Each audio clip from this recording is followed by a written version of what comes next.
नमस्कार, स्वागत है आप सभी का हमारे खास पेशकश सरोकार में। मैं हूं आपके साथ हितेश व्यास।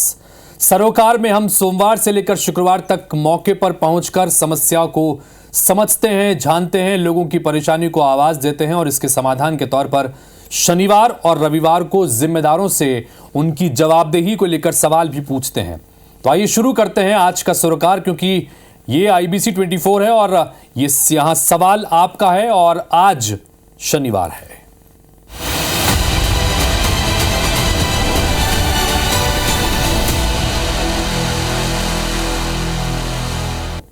तो मेरे पीछे इस ब्लैक बोर्ड से ही आपको ये जानकारी मिल रही है कि इस पूरे हफ्ते हमने खास तौर पर एजुकेशन, शिक्षा की गुणवत्ता यानी क्वालिटी एजुकेशन को लेकर लगातार बातचीत की, उनके जमीन पर जाकर हाल देखे। जिसे लेकर आज वीकेंड स्पेशल एपिसोड में आज हम बात करेंगे इस समस्या के निराकरण देने वाले जिम्मेदारों से और इस क्षेत्र के विशेषज्ञों से कि आखिर दिक्कतें कहां हैं, चुनौतियां कहां पर हैं। हमने जमीन पर जाकर देखा कि सरकारी स्कूलों की हालत खराब है, टीचर्स की कमी नजर आती है, बुनियादी सुव्यवस्थाएं भी कहीं देखने को नहीं मिलती है। जबलपुर, धार, टीकमगढ़, ग्वालियर, हरदा, हम सभी जगह गए। सोमवार से लेकर शुक्रवार तक लगातार आपने ग्राउंड रिपोर्ट हमारे संवाददाताओं के जरिए देखे, समझे और समझ में आया कि लगभग सभी जगह, अलग अलग जगहों पर हालात एक जैसे हैं, तस्वीर एक जैसे हैं। सरकारी स्कूलों में बच्चों का भविष्य लिटरली भगवान के भरोसे है, अगर ये कहें तो गलत नहीं होगा। कई सारे कारण निकल के सामने आए। कहीं टीचर्स की कमी है और कहीं स्टूडेंट समय पर स्कूल नहीं पहुंच पाते हैं, तो वहीं इंफ्रास्ट्रक्चर भी एक बड़ी वजह है। एक ही क्लास में दो दो तीन तीन क्लासेस लगाई जाती हैं, तो ऐसे में बच्चों को कैसे गुणवत्ता एजुकेशन मिल पाएगी, ये बड़ा सवाल। टीचर्स की क्वालिफिकेशन को लेकर भी कई गंभीर सवाल खड़े होते हैं, क्योंकि टीचर्स भी बहुत मामूली स्पेलिंग्स को भी ब्लैक बोर्ड पर लिखने में नाकाम रहे। तो जबलपुर, टीकमगढ़, ग्वालियर, हरदा और धार, इन 5 जिलों की तस्वीर हमने हमारे इस खास सरोकार कार्यक्रम में रखी, क्योंकि जनता से जुड़ा हुआ तमाम अहम सरोकारों को हम उठाते हैं, बात करते हैं। हर हफ्ते अलग अलग विषयों की बात होती है। इस हफ्ते हमने सरकारी स्कूलों में एजुकेशन की व्यवस्था को लेकर बातचीत की, क्वालिटी ऑफ एजुकेशन यानी शिक्षा की गुणवत्ता को लेकर बातचीत की और ये जानने की कोशिश की, जमीनी हालात की पड़ताल की कि सरकारी अस्पतालों में, खास सरकारी हॉस्पिटल्स, माफ कीजिए, सरकारी स्कूलों में किस तरह के हालात हैं एजुकेशन को लेकर। इस पर हमने जानकारी लेने की कोशिश की और तस्वीरें, भले ही शहर अलग अलग रहा हो, लेकिन तस्वीरें कमोबेश सब जगह एक जैसी ही निकल के सामने आई। कई जगहों पर इंफ्रास्ट्रक्चर की कमी है, तो कई जगहों पर स्टूडेंट्स स्कूल में पहुंचते ही नहीं है। कई जगहों पर सबसे ज्यादा समस्या जो देखने को मिली वो है टीचर्स की कमी। एक ही टीचर्स के भरोसे कई सारे छात्रों का भविष्य यहां पर अंधकार में नजर आता है। और कई जगहों पर तो हमें देखने को मिला कि इंफ्रास्ट्रक्चर की ऐसी कमी है, जैसे ग्वालियर में बीच में आप तस्वीर देख रहे हैं कि खुले में यहां पर स्टूडेंट्स की क्लास लगती है, न बैठने के लिए बेंच है, न कुर्सी का इंतजाम है और न उसके बाद छत तक का इस्तेमाल है। कुल मिलाकर ये हालात हैं और इन्हीं हालात में बच्चे पढ़ने को मजबूर हैं। और ऐसे में बड़ा सवाल यही कि कैसे बच्चे शिक्षा में कमाल करें।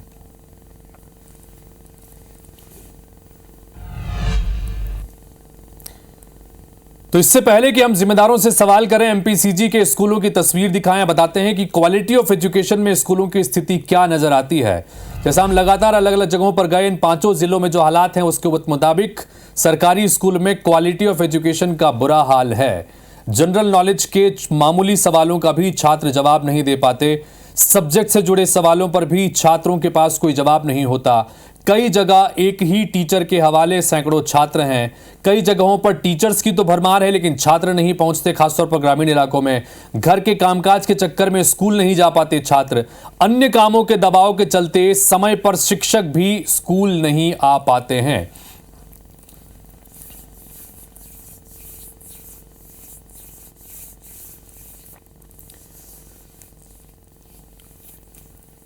तो चलिए अब आंकड़ों के जरिए आपको यह भी बताते हैं कि मध्य प्रदेश में कितने स्कूल हैं और उसके अनुपात में कितने टीचर्स स्कूलों में मौजूद हैं। तो मध्य प्रदेश में सरकारी स्कूलों के हालचाल को अगर देखें तो कुल मिलाकर 18,000 स्कूल ऐसे हैं जहां एक ही शिक्षक के भरोसे ये स्कूल चल रहे हैं। 79,496 शिक्षकों के खाली पदों की संख्या है। 3,500 स्कूल ऐसे हैं जहां एक भी बच्चा नहीं है, लेकिन शिक्षक यहां पर तैनात हैं। शिक्षकों के 3,63,099 पद स्वीकृत हैं, लेकिन उस पर भर्ती नहीं हो रही है और इसी वजह से दिक्कतें हैं। मध्य प्रदेश में स्कूलों के आंकड़ों की बात करें तो प्रदेश में कुल सरकारी स्कूलों की संख्या 1,22,000 है। प्रदेश में कुल विद्यार्थियों की संख्या 1,10,00,000 है, लेकिन जो आंकड़े इस वक्त स्क्रीन पर आपकर चल रहे हैं, 3500 स्कूलों में शिक्षक 3,63,099 पद जो है वो स्वीकृत हैं, लेकिन उस पर अब तक भर्ती नहीं हो पाई है।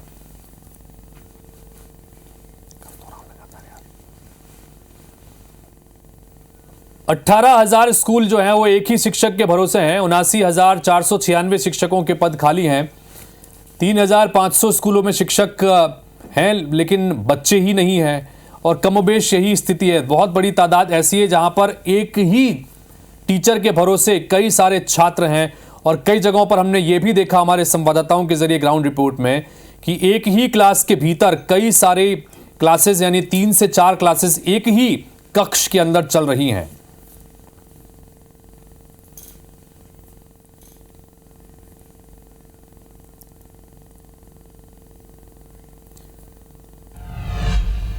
तो जैसे हमने सोमवार से लेकर शुक्रवार तक अलग अलग स्कूलों के हालचाल जाने, अब यहां पर हमारे संवाददाताओं की पूरी टीम हमारे साथ में जुड़ चुकी है। जैसे नासिर गौरी हमारे साथ में जुड़े हैं ग्वालियर से और हमारे साथ में विजेंद्र पांडे जुड़े हुए हैं जबलपुर से, रवि सिसोदिया इंदौर से जुड़ गए हैं और कपिल शर्मा हमारे साथ में हरदा से जुड़े हुए हैं। थोड़ी देर में टीकमगढ़ से शैलेंद्र द्विवेदी को भी जोड़ेंगे। सबसे पहले नासिर आपका रुख करते हैं। नासिर, चूंकि अब हमने पूरे हफ्ते सरोकार में एजुकेशन की बात की, क्वालिटी एजुकेशन की बात की और हालात क्या हैं आप लोगों के जरिए हमने वो तस्वीर दिखाई। कमोबेश सभी जगहों के अलग अलग जगहों की भले ही हम स्कूल अलग हैं, लेकिन तस्वीर और हालात सब जगह एक जैसे ही हैं। अब ऐसे में इसको सुधारने के लिए क्या कुछ किया जाना चाहिए? कैसे सुधरेंगे हालात? क्वालिटी एजुकेशन कैसे बच्चों को बेहतर तरीके से मिल सकेगी? क्या कोई जवाब दे पाने की स्थिति में है ग्वालियर में?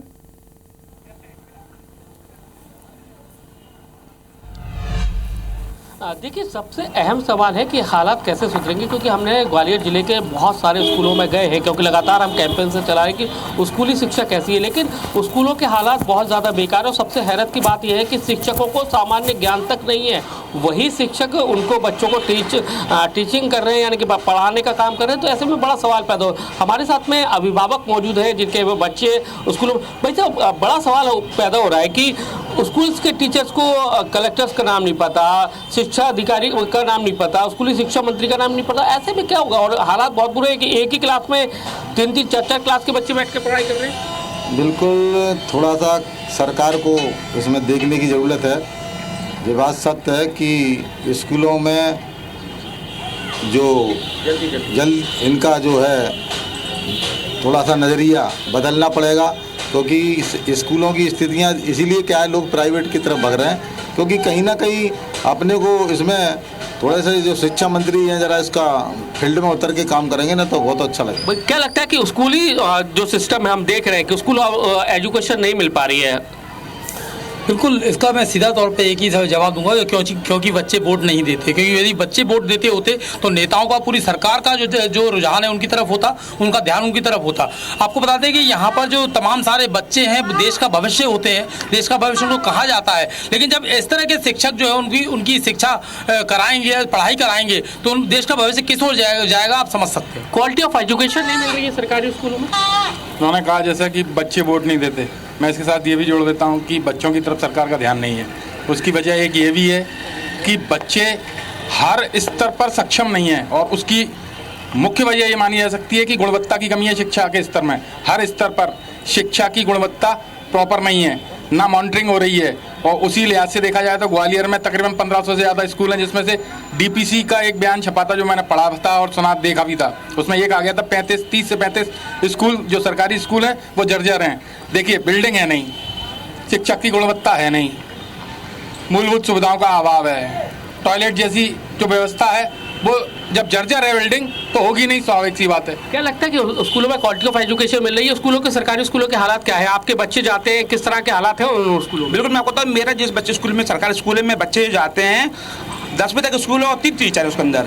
अब वो जब मैं बच्चे को घर पहुंचते हैं उसको बता ही नहीं पाते। आपने अभी देखा, अभी एक वीडियो वायरल हुआ था, जो टीचर होते हैं उनको राष्ट्रीय गान समेत नहीं आ रहा, तो बिल्कुल जो समझ लो ना के बराबर बच्चों को पढ़ाई हो रही है। हमारे बच्चे जो है ट्यूशन के भरोसे पढ़ रहे हैं। क्या जो एजुकेशन का स्तर है सरकारी स्कूल में तो वास्तव में बहुत दयनीय है। आप देख सकते हैं जो शिक्षक हैं उनको भी जो जनरल नॉलेज की जानकारी है वो भी नहीं होती, तो बच्चों का भविष्य कैसे संवारेंगे वो? क्या नजर आते हैं सरकार को? क्या लगता है कि क्या सुधार होना चाहिए इन स्कूलों में? सुधार हो कहाँ पा रहा है सर? क्या स्थिति क्या नजर आती है, सुधार होगा कैसे?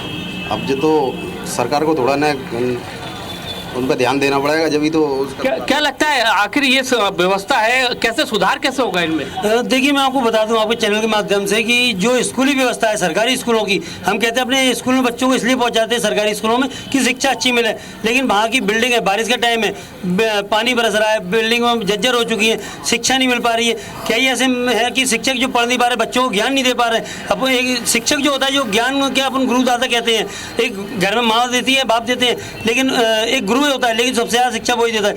मगर फिर भी गुरु जब ज्ञानी खुद को ही नहीं होगा तो बच्चों को क्या ज्ञान? चलिए, कुल मिलाकर बहुत सारी चीजें यहाँ पर, बहुत सारी सलाह भी निकल के सामने आ रही है। जाहिर तौर पर यहाँ पर ये बच्चे, एक बात बड़ी महत्वपूर्ण ये भी आई, क्योंकि बच्चे वोट नहीं देते, लिहाजा उनकी तरफ ध्यान नहीं जाता। ये बड़ी कटाक्ष एक तरह का, लेकिन हालात वाकई में जमीन पर इस तरह के हैं।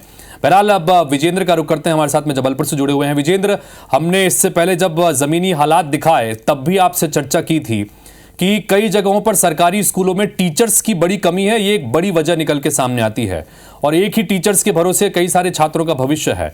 और दूसरी तरफ इंफ्रास्ट्रक्चर की कमी भी कई जगहों पर देखने को मिलती है। ओवरऑल ये कमियां तो हमने दिखाई, लेकिन ये दूर कैसे हो? क्या कुछ सरकार के स्तर पर, प्रशासन के स्तर पर किए जाने की आवश्यकता है? आपको क्या लगता है जबलपुर में?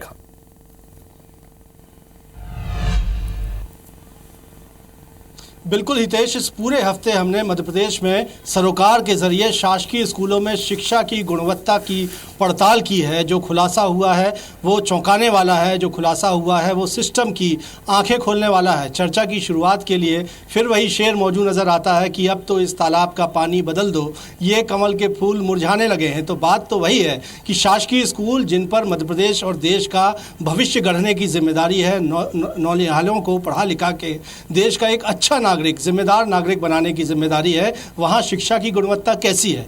स्थिति यह है कि कहीं टीचर नहीं है, कहीं टीचर हैं तो बच्चों के लिए ज़रूरी पढ़ाने की इंतज़ामात नहीं है, संबंधित विषय विशेषज्ञ के शिक्षक नहीं हैं, और तो बड़ी बात कि बच्चे जो शासकीय स्कूल के शिक्षक हैं, हेडमास्टर और प्राचार्य जैसे पद पर पदस्थ जो शिक्षक हैं, उनको सामान्य ज्ञान के सवालों के जवाब ही नहीं आते। जोड़ना घटाना और पहाड़े तो बहुत दूर की बात है। तो ये बेहद गंभीर स्थिति है, आई ओपनिंग स्थिति है। यही वजह है कि आपके सवालों का जवाब हम शिक्षाविद से भी लेने की कोशिश करेंगे, जिन्होंने ताउम्र अपना जीवन, अपना जो अनुभव है इस क्षेत्र में दिया है। कमलेश तिवारी जी, मैं आपसे जानना चाहता हूं, ये हालात कैसे बदलेंगे? देखिए, क्या है कि शासन अपनी ओर से शिक्षकों को प्रशिक्षित करती है, डाइट में इसका प्रशिक्षण होता है, प्रशिक्षण होने के बाद में शिक्षक चले जाते हैं स्कूलों में। आपने जैसे पता लगाया कि अधिपाठकों को, शिक्षकों को जनरल नॉलेज का भी ज्ञान नहीं है, कैसे पता लगा? आप निरीक्षण करने गए, किंतु इन स्कूलों का निरीक्षण करने की कोई व्यवस्था नहीं है। तो यहाँ से आदमी चला गया और वहाँ पूर्णतः स्वतंत्र है, कुछ करे और चाहे ना करे शिक्षक वहाँ जाके, और इसीलिए ये स्थिति बन रही है कि बच्चों के पास कोई ज्ञान नहीं है। एक आयुक्त हुए थे जालोनिया जी, उन्होंने टारगेट दिया था 20 तक का पहाड़ा, 100 तक की गिनती और अल्फ़ाबेट का ज्ञान बच्चों को होना चाहिए। उस समय बस वाले जो हैं वो टीचर से पूछने लगे थे कि मैडम, आप तो 11 के नंबर से जाती थी, अब 10 के नंबर से कैसे जा रही हैं? क्योंकि शिक्षक को मालूम था कि हमारे पास एक निश्चित टारगेट है, कोई भी आएगा यदि पूछेगा और बच्चों से ये नहीं बनेगा तो हमारे ऊपर कार्रवाई हो सकती है। मगर अभी इसके उसके बाद उनके जाने के बाद में ये टारगेट की चीज खत्म हो गई। तो जब तक निरीक्षण की व्यवस्था नहीं होगी तब तक सुधार नहीं हो सकता। दूसरी बात यह है कि शालाओं में शिक्षकों की कमी है, सुविधाओं की कमी है, जो सहायक सामग्री चाहिए पढ़ाने लिखाने के लिए उनकी कमी है। तो उसकी कमी की पूर्ति होना चाहिए। पहले से ये मालूम होना चाहिए कि इस साल से ये शिक्षक रिटायर होने वाले हैं, ये इनका ट्रांसफर किया जाना है, तो उनकी जगह तुरंत पोस्टिंग होना चाहिए। तो वो चीज़ होती नहीं, सालों साल जो है पोस्टें खाली रहती हैं और बच्चों को पढ़ाने वाला कोई नहीं रहता। यहाँ तक स्थिति बनती है कि एक क्लास को पढ़ाने के लिए पाँच क्लास को पढ़ाने के लिए एक शिक्षक होता है। अब वो कैसे पढ़ेगा? हालांकि इसकी भी ट्रेनिंग दी जाती है, मगर ट्रेनिंग दी जाती है वो और एक्चुअली जो मैदान में जब पढ़ाता है आदमी, तो दोनों में बहुत दिक्कत है। मतलब कहते हैं कि मॉनिटरिंग एक शस्त्र के तौर पर इस समस्या के समाधान का कर सकता है कि मॉनिटरिंग होगी तो शिक्षा की गुणवत्ता भी होगी और इसके लिए इच्छा शक्ति की भी जरूरी है। मॉनिटरिंग के साथ में निरीक्षण जरूरी है। क्या मॉनिटरिंग वाला कार्रवाई नहीं कर सकता, निरीक्षण वाला कार्रवाई कर सकता है। दोनों में अंतर है। मॉनिटरिंग ये देखेगा कि बच्चे पे ज्ञान है कि नहीं, शिक्षक में ज्ञान है नहीं, वो बताएगा कि आप ऐसे पढ़ाओ। कि तो जब निरीक्षण जब करेगा, निरीक्षण लिखेगा वो, तब कार्रवाई होगी कि इसने अपना दायित्व तो सही ढंग से नहीं निभाया। अब क्या है कि जो जनशिक्षक हैं उनको मॉनिटरिंग का काम सौंप दिया गया है। अब जनशिक्षक और शिक्षक बराबर की पोस्ट में है दोनों, जिसका निरीक्षण करने जाता है, तो कहाँ प्रभाव पड़ेगा बताइए ना। निरीक्षण तो ऊपर वाला करता है हमेशा, एक पोस्ट ऊपर वाला निरीक्षण करता है, तब निरीक्षण होता है, तब दबाव बनता है। अब उसी के बराबर का या उससे कम वाला आदमी यदि मॉनिटरिंग करेगा तो कहाँ प्रभाव पड़ेगा। बेशक एक बहुत महत्वपूर्ण सुझाव जो है कमलेश तिवारी जी ने दिया। हितेश वो कहते हैं कि मॉनिटरिंग ही नहीं, इंस्पेक्शन, निरीक्षण जरूरी है। अगर निरीक्षण सतत तौर पर होगा तो शिक्षक भी अपडेट रहेंगे, अपने ज्ञान को ठीक रखेंगे और सही तरीके से वो बच्चों को पढ़ा भी पाएंगे। वहीं दूसरी तरफ ये स्कूल शिक्षा विभाग की भी जिम्मेदारी बनती है कि संबंधित स्कूलों में विषय विशेषज्ञ के शिक्षकों की कमी ना होने पाए, तभी बेहतर और क्वालिटी एजुकेशन जो है वो आखिरी पंक्ति में बैठे हुए एक बच्चे तक पहुंचाया जा सकेगा, जिसकी जेबें इजाजत नहीं देती कि वो महंगे स्कूलों में पढ़े। शासकीय स्कूलों में निम्न मध्यम वर्गीय परिवार के जो बच्चे आते हैं उन तक क्वालिटी एजुकेशन इसी तरह पहुंचाया जा सकता है। बिल्कुल, दो बड़ी महत्वपूर्ण बात निकल के सामने। एक तो ये कि टीचर्स की कमी है, वाकई में इस कमी को दूर करना होगा। दूसरा, टीचर्स को जब ट्रेनिंग दी जा रही है तो उस ट्रेनिंग में भी बेहतर तरीके से उन्हें ट्रेनिंग देनी होगी कि अगर टीचर्स की कमी है और एक ही टीचर के भरोसे पूरा स्कूल है तो कैसे उनको उन सब के बीच में समन्वय बैठाना है, ये भी जरूरी है। और मॉनिटरिंग बहुत इंपॉर्टेंट है और मॉनिटरिंग पर अगर गंभीरता से ध्यान दिया जाएगा तो स्थिति बेहतर होगी। रवि सिसोदिया का रुख करते हैं, इंदौर के पर चलते हैं। रवि, इंदौर में भी कमोबेश यही हमने हालात देखे। इंदौर चूंकि आर्थिक राजधानी है,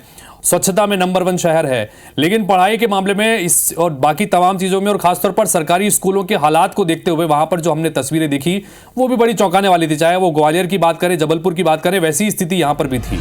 क्या कुछ बेहतर हो सकता है, किया जाना चाहिए इन सब हालात को सुधारने के लिए? रवि, क्या लगता है इंदौर में, क्या कहेंगे एक्सपर्ट्स?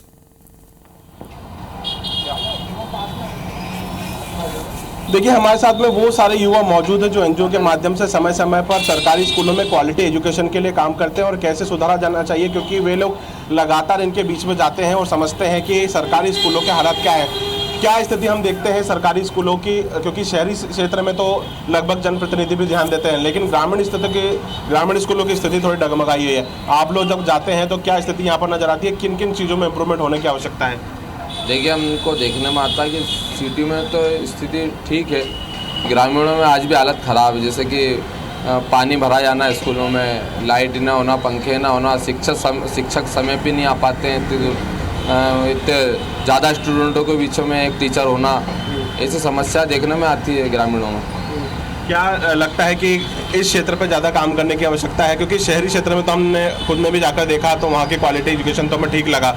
शिक्षकों की भी जो शिक्षा है, यानी कि उनका एजुकेशन कितना है, उस पर भी ध्यान देने की आवश्यकता है। बिल्कुल आवश्यकता है कि ग्रामीण एरिया में जो सरकारी स्कूल है उन पर विशेष ध्यान देने की सरकार को आवश्यकता है। क्या लगता है सरकारी स्कूलों में जो एजुकेशन पद्धति है या जिस तरीके से हम देख रहे हैं कि एक हमने कई जगह जाके देखा कि कहीं 100 से 150 बच्चे हैं, वहाँ पर सिर्फ 4-5 टीचर्स मौजूद हैं, ऐसे में क्या इन व्यवस्था में सुधार होना चाहिए? देखिए, शहर की स्थिति तो तब भी ठीक है, बाकी ग्रामीण में आपने देखा होगा कि कई लोग बच्चों को ग्रामीण छोड़ के शहर में पढ़ने आना पड़ रहा है।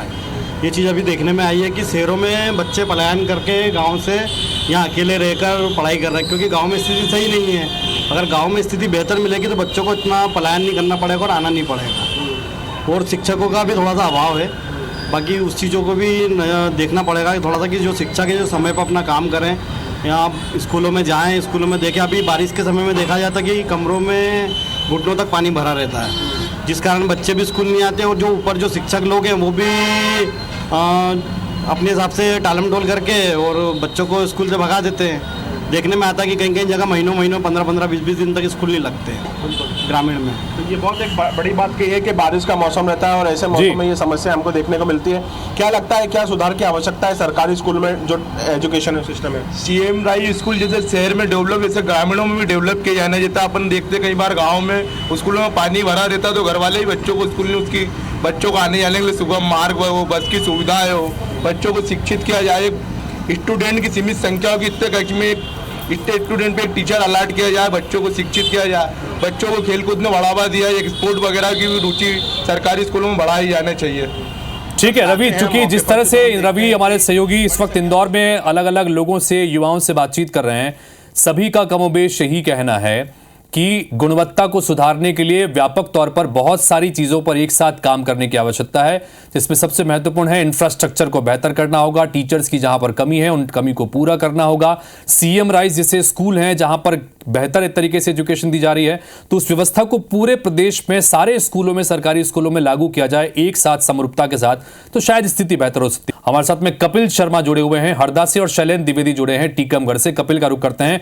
कपिल, हरदा के हालात भी आपके जरिए हमने तस्वीरों में देखे कि वहां पर किस तरह की एजुकेशन दी जा रही है और बहुत मामूली से सवाल भी बच्चे वहां पर हल नहीं कर पा रहे हैं।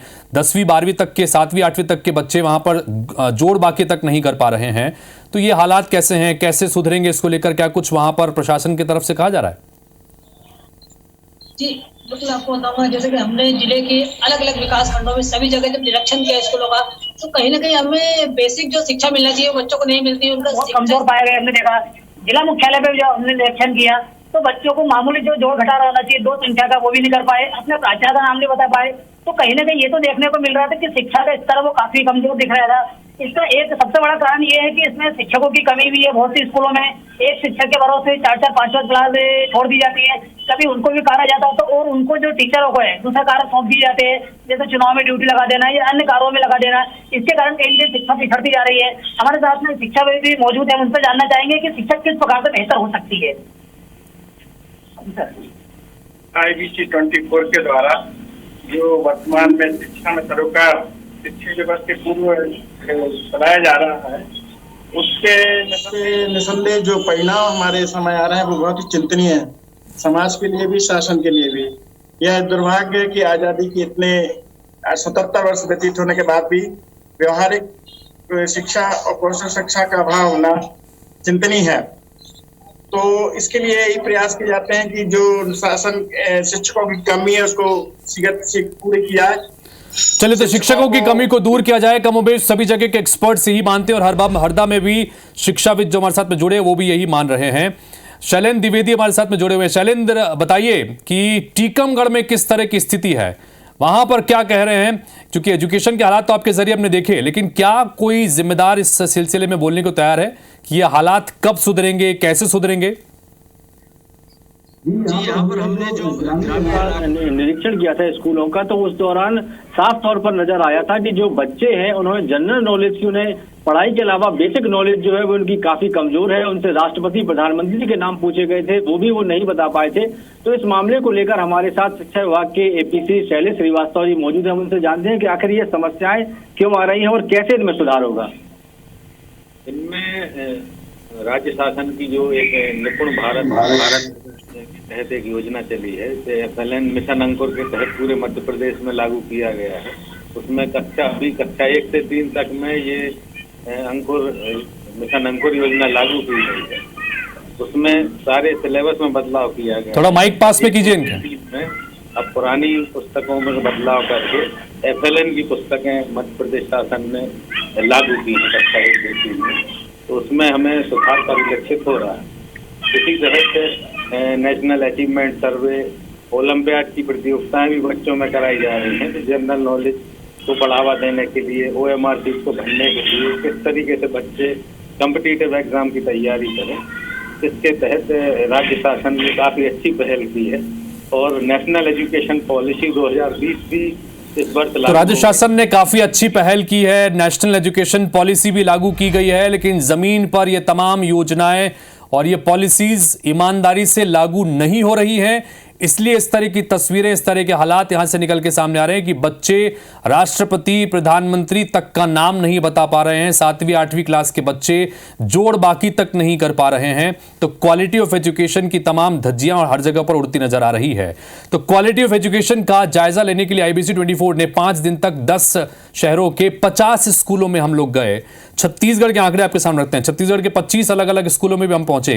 इस दौरान स्कूलों से जो तस्वीर सामने आई उसके आधार पर IBC 24 कुछ ऐसे पॉइंट्स मिले हैं जिसके आधार पर हम आपको बता रहे हैं कि आखिर सरकारी स्कूलों में हालात कैसे सुधरेंगे, क्यों नहीं मिल रहा क्वालिटी एजुकेशन। तो इसमें जिन स्कूलों में शिक्षकों की कमी है वहां पर जल्दी ही भर्ती हो, अलग अलग विषयों को पढ़ाने के लिए अलग शिक्षक हों, स्कूल से गायब रहने वाले शिक्षकों पर कार्रवाई होना जरूरी है।